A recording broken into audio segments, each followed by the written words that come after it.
In 2015, WordPress made a decision on behalf of the web. It was a significant one, although at the time it didn't really look like it. It was the inclusion of responsive images into WordPress core. The reason why it was significant was because in 2015, the jury was still out on responsive images.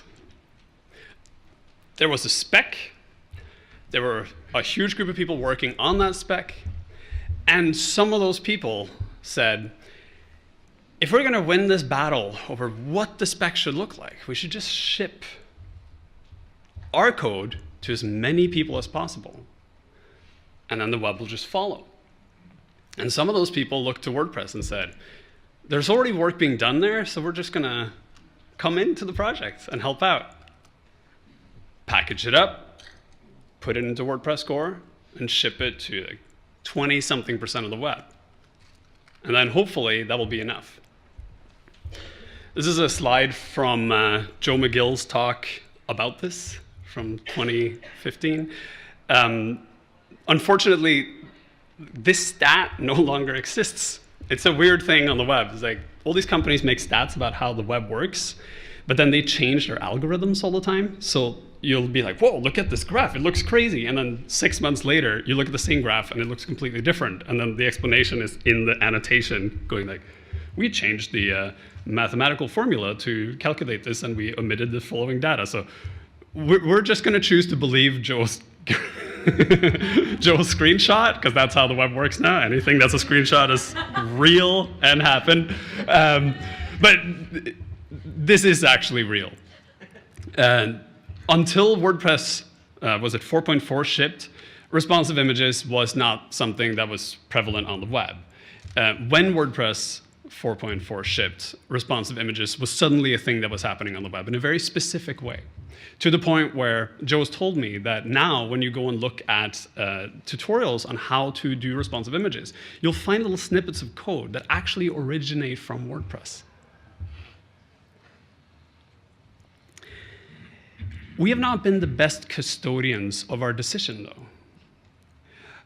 On Thursday this week, WordPress shipped code that doesn't comply with responsive images anymore to every WordPress user in the world. And this wasn't something that we didn't know. This was flagged in April 2017.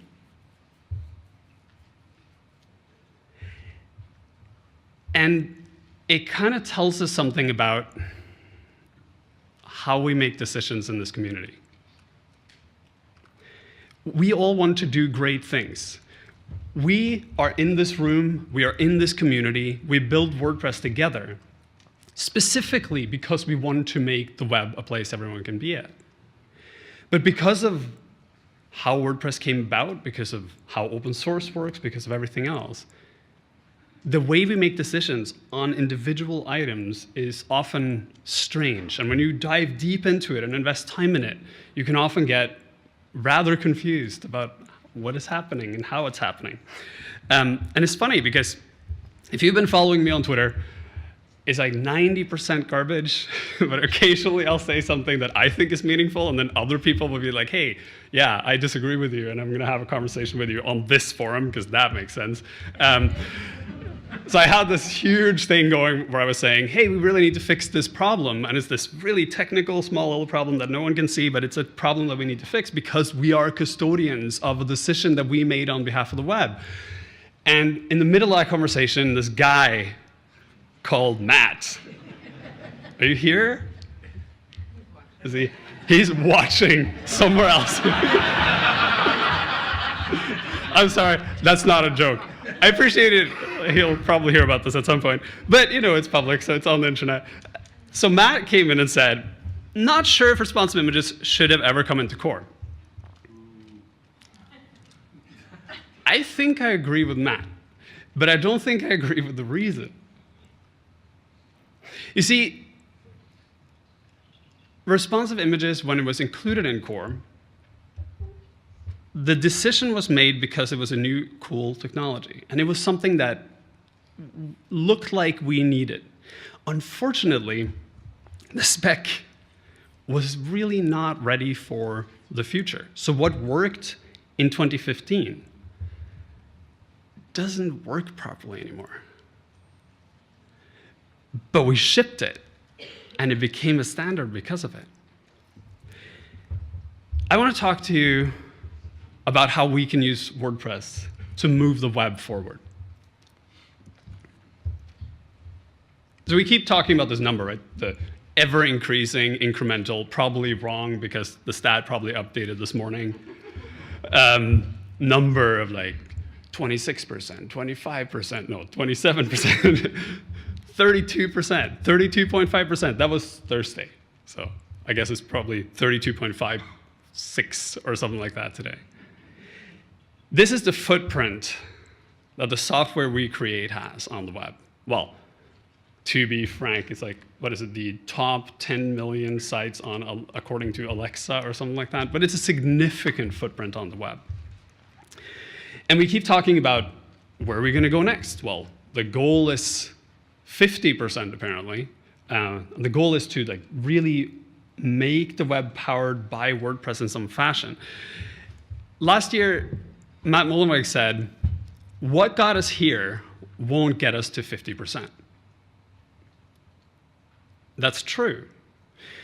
But it's true in a bigger sense than just, code and how we do things. It's actually true in the way we manage our community. What got us to this point was deep devotion to open source software and a community that piles together to solve huge problems in a very interesting way that works really well, and a lot of luck. What gets us to the next hurdle will be how we manage ourselves. You see, the web evolves by paving the cowpaths. Some of you may have seen this picture before. It's a story I tell a lot because I think it's funny. This is our head office at LinkedIn Learning. They built a new building because we were expanding, and the designer of the head office had this grand idea that there's a building and then there's the new office directly in front of it. And they built this huge oval of grass in front of the main entrance and then had a path that went around it. And it looks really nice. And they opened the building the day I was there. And I walked through and I'm like, this is stupid, so I'm just gonna walk right over the grass. And it was this high, really tall grass. So when you walked over it, you kind of pounded it down. So I started walking over it, and then other people walked over it, and eventually it became a bit of an issue. So they paved it.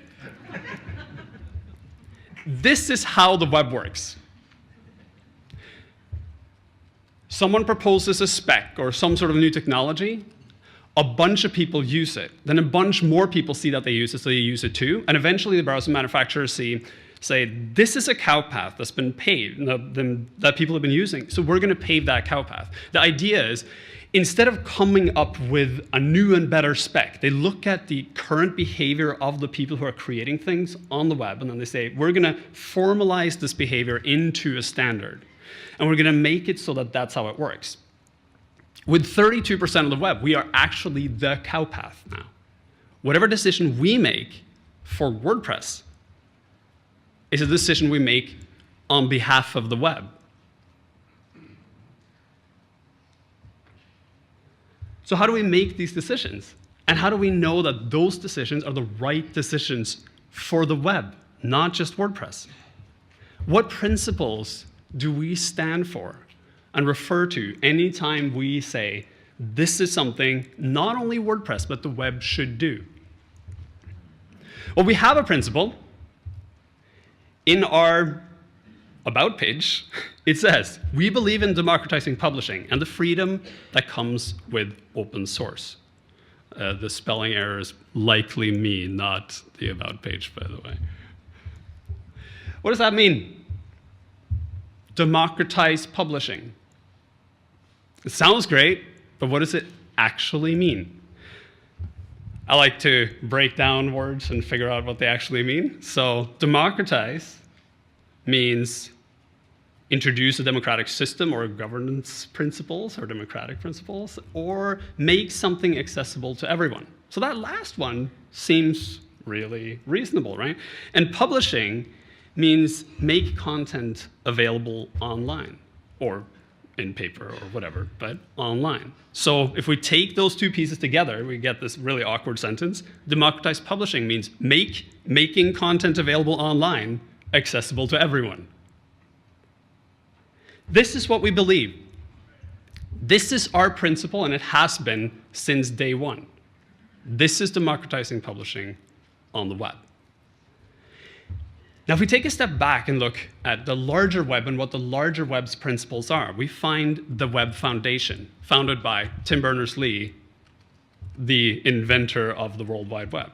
And the Web Foundation says, we envision a world where all people are empowered by the web. Everyone, regardless of language, ability, location, gender, age, or income, will be able to communicate and collaborate, create valued content, and access the information that they need to improve their lives and communities. And you read it and you go, that sounds like WordPress. And it truly does.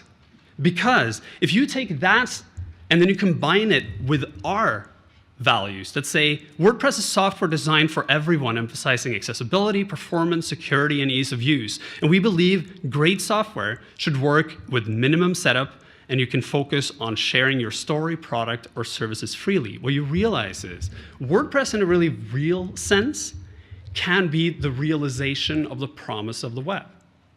The promise of the web is that everyone should have equal access to content and content publishing, to be able to share their thoughts, ideas, and creations with the world, and talk to anyone else about those thoughts, ideas, and creations. And WordPress makes that possible. It costs nothing, it runs almost everywhere, and it just works.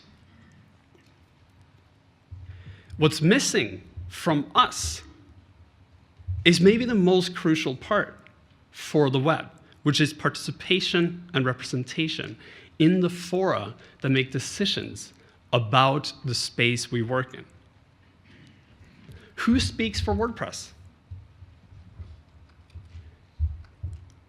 When politicians make decisions about the internet, they introduce privacy laws, they introduce encryption laws, they ban encryption or add more encryption, they ban privacy or add more privacy. Who speaks for WordPress in those fora? The answer is corporations with financial interest in specific outcomes. The answer is corporations with specific interests that are an antithesis to what we want. The answer is everyone else speaks on behalf of us, and we say nothing. Who speaks for the people who use WordPress? No one. We power 32.5% of the web, and when a decision is made and people want to know what WordPress stands for, there's no answer. We have made a conscious decision to not take part in any decision that impacts every user of our software. And many of those decisions are now coming into our software and saying, hey, you didn't take part in this decision, but you now have to change your software to fit with our demands. We are at the point where we need to claim our seat at every table where a decision is made. Because we have an obligation to actually represent the people affected by WordPress. And the people affected by WordPress is not just the 99% who are not here today. It is actually every user of the web. Because when we make decisions on WordPress, we are making decisions on behalf of the web. But to do that, we must first know what we stand for. Now, like I said, democratize publishing. That's what we stand for, right? But what are the necessary conditions for us to be able to democratize publishing? That's a question we need to answer. Because when we go in and we talk to all the people that make decisions, we need to figure out What is it we want to ask them? Where are the principles that we are going to stand on when we argue with them over how they govern the web, how they govern the internet, how they govern communication that goes through optical cables under oceans and into the sky and up in space? We need to know what those principles are. I have a proposal on how to get started. So if you think about the web and think about our role on the web, what you see is there are 3 governing principles that are essential for WordPress and its users. The first one is accessibility. Now, accessibility is the promise of the web.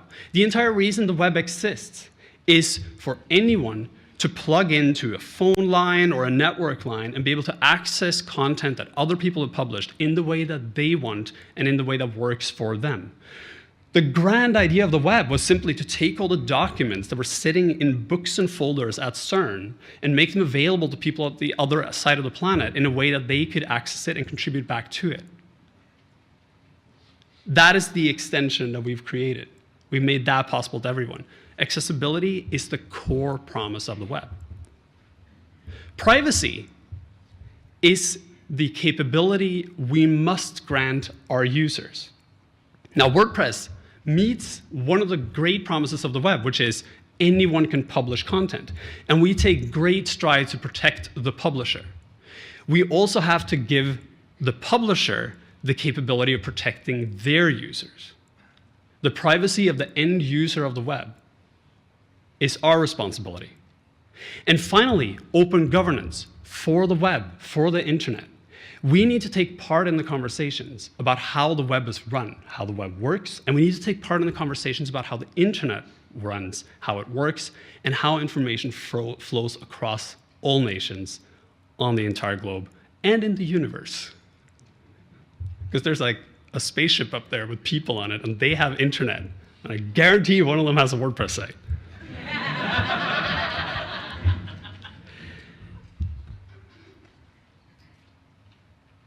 I'm going to do something I'm not supposed to.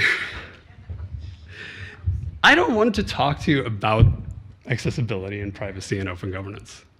I want the people who do this work to talk to you about accessibility and privacy and governance. So, Rachel, can you come up and talk about accessibility for me?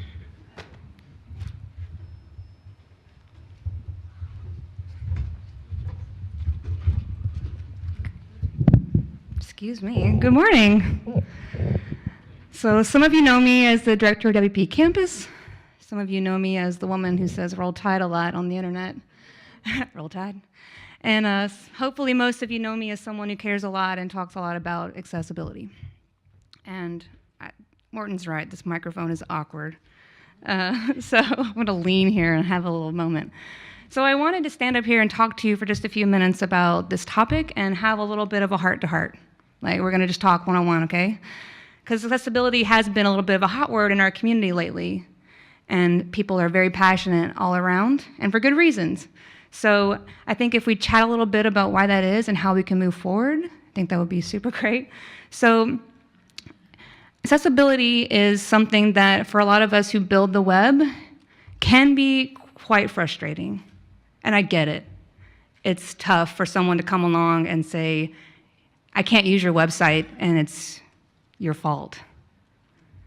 That's hard, right? But there's not one person in this room that can stand up on this stage and say that I have built 100% accessible websites that every single person on the web can use.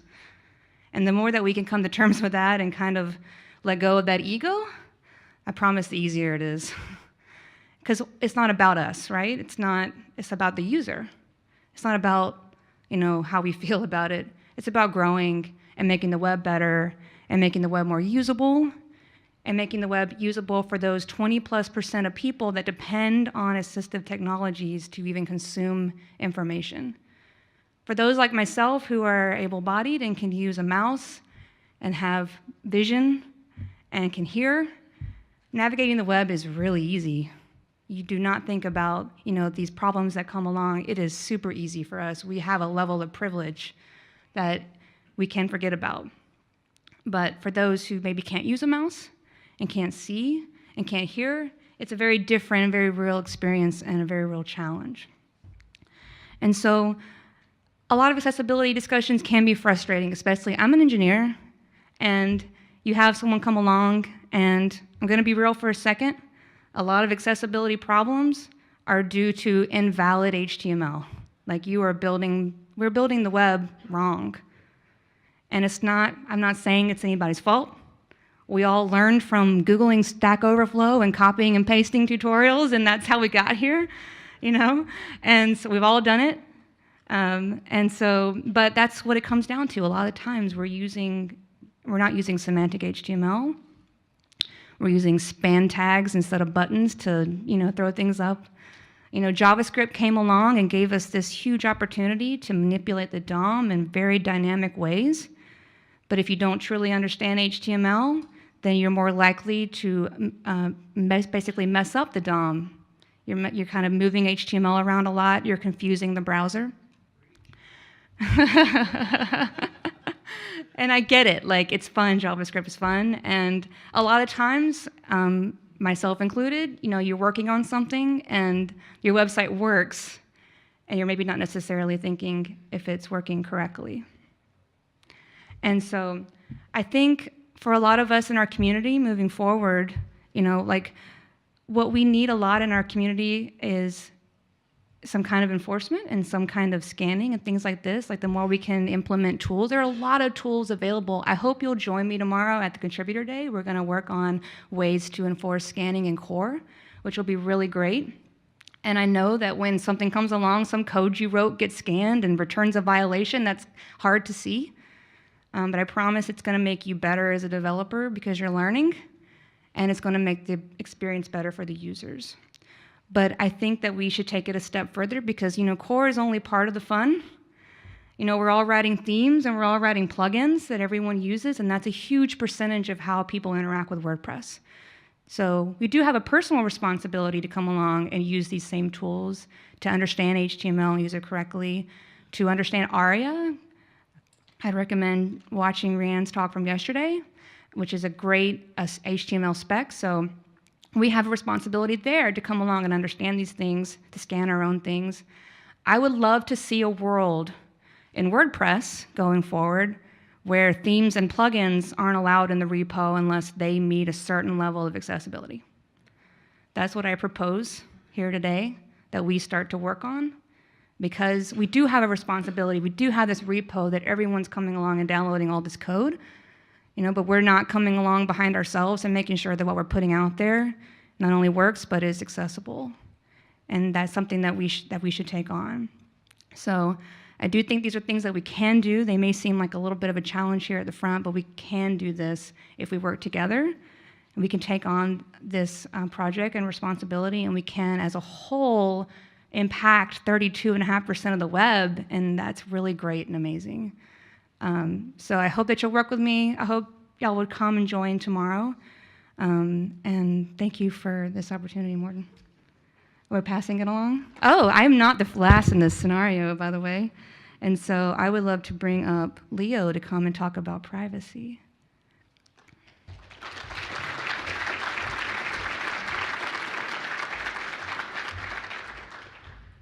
Hey, everyone. Not like 15, 16 hours ago, I was on the stage talking about privacy. So some of you might have seen me talk just a little while ago about the exact same topic. Privacy is a big deal. Like, I don't know here how many people have done work surrounding GDPR, surrounding span cam, around all the laws and stuff. And people usually say, man, it really sucks having to follow the law. It's like, yeah, but the laws exist because we need to care about people. So at a really basic level, I think people take issues surrounding privacy and say, we want to understand how to make money, or we want to understand how to make our businesses sustainable. We want to understand what's critical at the end of the day to get us from where we are to where we want to go. And I think first about publishing at a core idea. So I went to journalism school. I had this dream when I was in high school. I was going to be like at the New York Times, writing in this newspaper, or maybe at this big magazine. And I did a lot of that stuff. I did journalism, and I saw that whole thing happen. I remember Craigslist. You guys all know Craigslist. We all saw the death of the newspaper, and we're watching it as we speak. Newspapers won't exist 5, 10 years from now, or if they do, there'll be a hollowed out shell of themselves. And it's a weird thing. So what replaces that model instead? It's things like analytics. It's things like advertising. These are the core things that make the internet possible. They actually make it so that these businesses are sustainable. There are also things like paywalls, right? Paywalls are really interesting. They make it so that people are saying this content is worth paying for. At the end of the day, when we start to build in these whole things, we start to think about then better content and better structures around it. We have SEO as a whole business. There are a lot of really critical people in this space who are like, yeah, we have the very best content. We also have a little bit of code that runs here that personalizes the ads, and that suddenly this data here is going to be really good. Well, the challenge is there are a lot of frameworks surrounding all this stuff that say it should be a certain way. Most of us in this room are not familiar with those frameworks. Most of us have not decided what those frameworks should be. At a really basic level, we have just accepted for a very, very long time that the way the internet looks is going to be essentially something that we just have to comply with. In practice, people have broken those rules. So I'm sure you guys all know about what happened, guys, girls, and non-gendered peoples all know what happened last year, 2 years ago. 2016, there was a major discussion around data that was used as part of Facebook's data collection, as part of Cambridge Analytica, and all this stuff. I'm not going to rant about Facebook. If you want to see that, go look on YouTube or on WordPress.tv where I talk about that. But that data, including my data, was used to manipulate elections all across the world. Data that I did not give up, that was probably using psychographic profiling, which is part of marketing. It's been around for the last 50, 60 years. This is not a secret. People use data in ways to do whatever they want. In practice, we need to do 2 or 3 things as a community. We need to understand what data means. We need to understand how to use this data. We need to understand what the scope of that data means. And we should be asking questions about basic anonymization. I get into some of the more technical nuances. Chances are 60, 70% of the things we already do as a community are getting us in the right directions towards security and privacy. I'm happy about that. We fundamentally in America do not understand the overlap between free speech and good user privacy. If I go to the library, no one's going to ask me what books I'm reading. If I go read an article online, I should not have the same level of introspection. People don't necessarily need to know that I really want to read a book about how to sew, right? Maybe I just want to learn how to sew. Maybe I have a button that fell off my shirt. It doesn't suddenly mean that I'm now interested in sewing classes, right? This is a key critical concept that's been built into our infrastructure. Privacy is not necessarily something that's been coupled into the guarantee of information as accessibility. And I've been really excited because as I see this space slowly shift, we now have laws that say you have to do this. The laws aren't the fun part. It's the privacy by design is the discussion. And there's nothing more exciting than to finally have an opportunity to be able to discuss this as a community. And I really hope that all of you have, if you have any thoughts around this, we have lots of docs that need to get written. We have lots of code that needs to get written. We have unit tests that need to get fixed. We have components that half work, but that's shipped anyway because that's how these things work. And we need your help to be able to move the nudge this little ball forward. And as these laws change, we need your help to continuously help us understand where we've come from and where we want to go. Oh, next we have someone else too. Oh, Chris Teisel. Hey, Chris.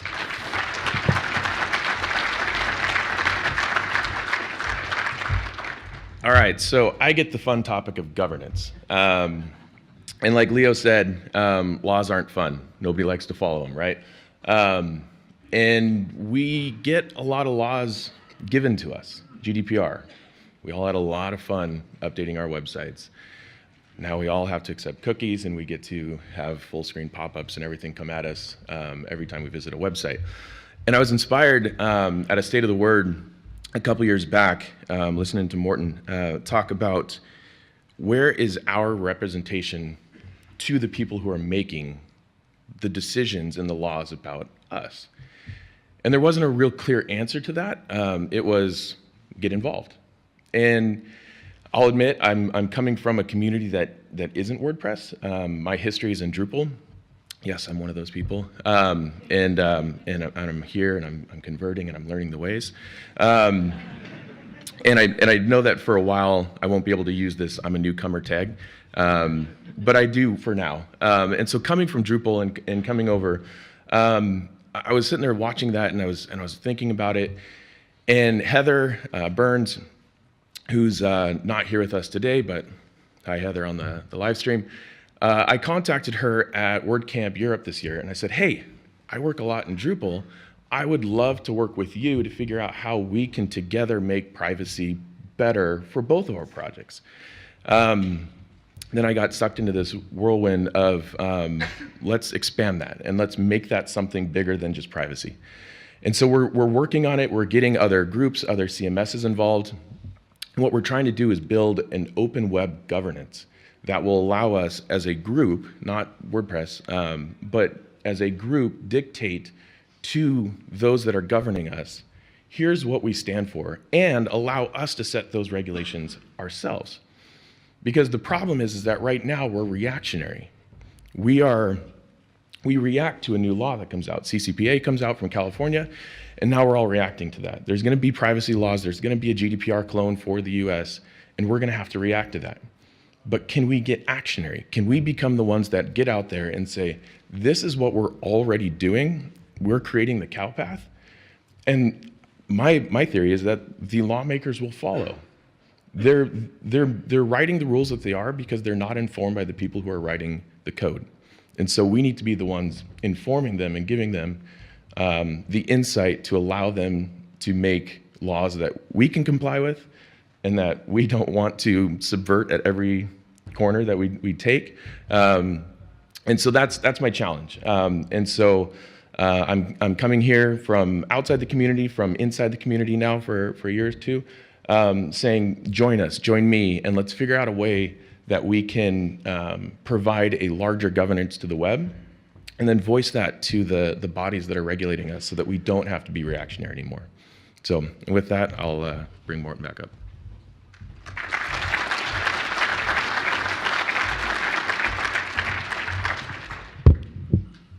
Two days ago, WordPress made a very big decision on behalf of the web about how publishing should be done in the future.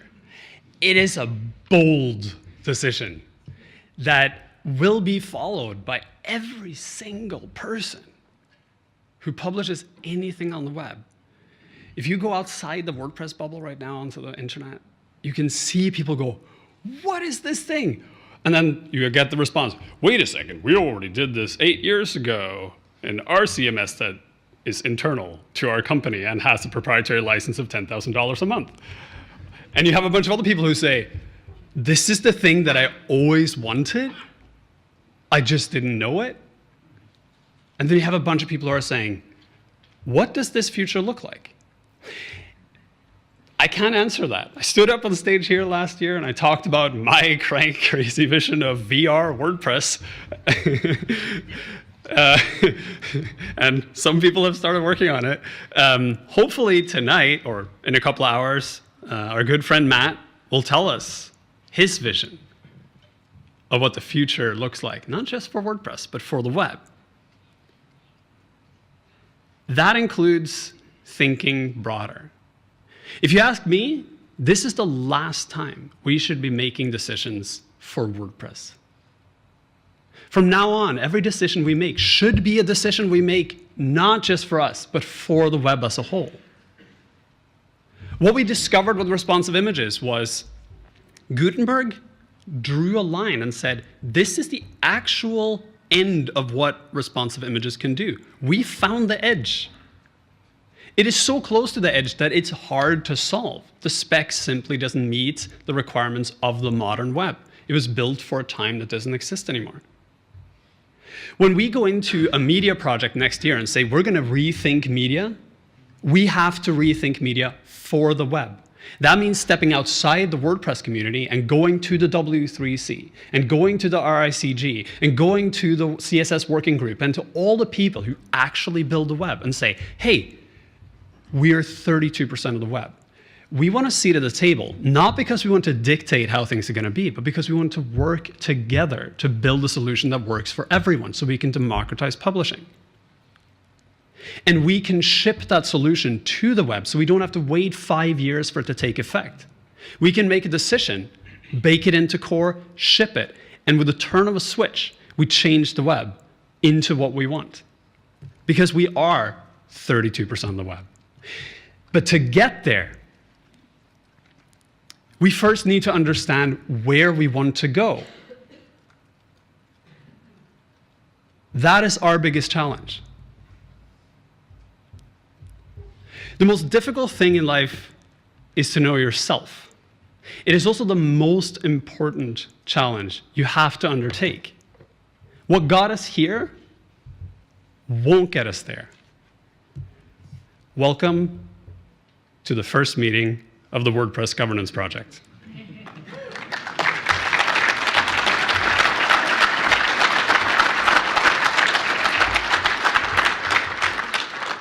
The floor is open. If anybody has any questions, please come up to the microphones on either side of the room right here. Or if you have accessibility issues, I can bring the mic to you.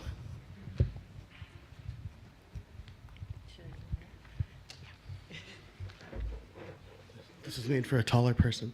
Okay. Hey, Morten. So this seems like a great initiative. I've heard a few people murmuring about it in the last few days. How do we ensure that the current decision makers hear us and understand us and implement what we want in this project? I believe the answer was just do it. All right.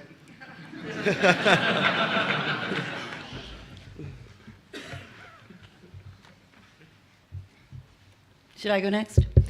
So my name is Linda Sherman, and I created a blog post on boomertechtalk.com called Website Design for Seniors. And I really worked hard to collect websites that are accessible. It was really, really hard. You go to Jamal Tashan, who's one of the people who talks about accessibility. It's very hard to find examples. So if anybody here has a website they want to brag about, would you please tell me so that I can put it on my website as an example? I'm collecting factoids and all kinds of things, and we tried to build something, miracleofthesea.com, to be like that. But please, so Twitter is @LindaSherman, or get me at boomertechtalk.com. Thank you. Thank you. Hi, Morten. David Wolpaw. I have a question about governance. So you mentioned earlier that WordPress hadn't been making any decisions in the past. We've chosen to stay out of the decision-making process because no one speaks for WordPress. So if there is a governance project, what is your thought if somebody decides, oh, you're making a governance decision that I don't agree with, and I would just say, you don't speak for me because I use a software, I'm not part of this decision-making process. I guess what I mean is basically, if someone is making a decision on behalf of WordPress, doesn't that mean they're making a decision on behalf of 32.5% of the web? That's the challenge. So this is one of those things where, if you think about it, lack of participation is a choice, right? It's the whole thing about if you don't vote in an election, you're actively not voting in an election. The biggest challenge that we face now is that we need to figure out how to do this. The good news is there are other people who've already started tackling this challenge. The Node project has a governance process that it took them years to walk through, and they actually got somewhere with it.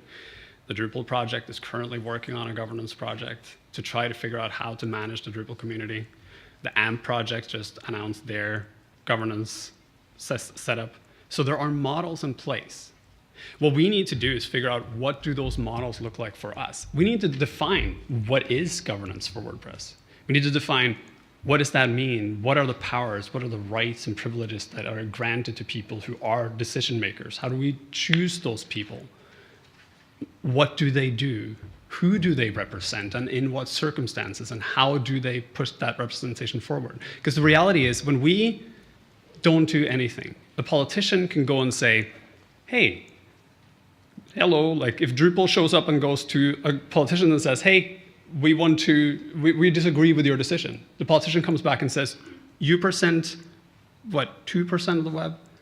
The 32% aren't here. So we're not going to listen to you because the majority isn't speaking. So we're just going to assume they're okay with whatever we do. So we need to figure that out. That's why we need to have these conversations. I'm not an audience plant, but I like that you had slides ready to go for my answer. For an answer for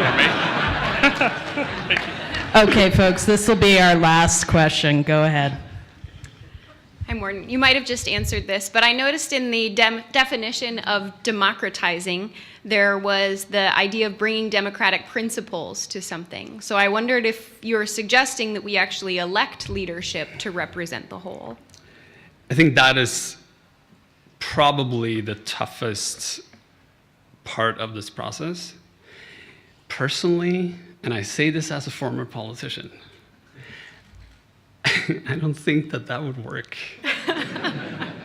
I think we need to look at a different kind of governance model. We might actually have to come up with a new type of governance model, but we cannot do that in a vacuum because every decision we make is a decision we make on behalf of the web.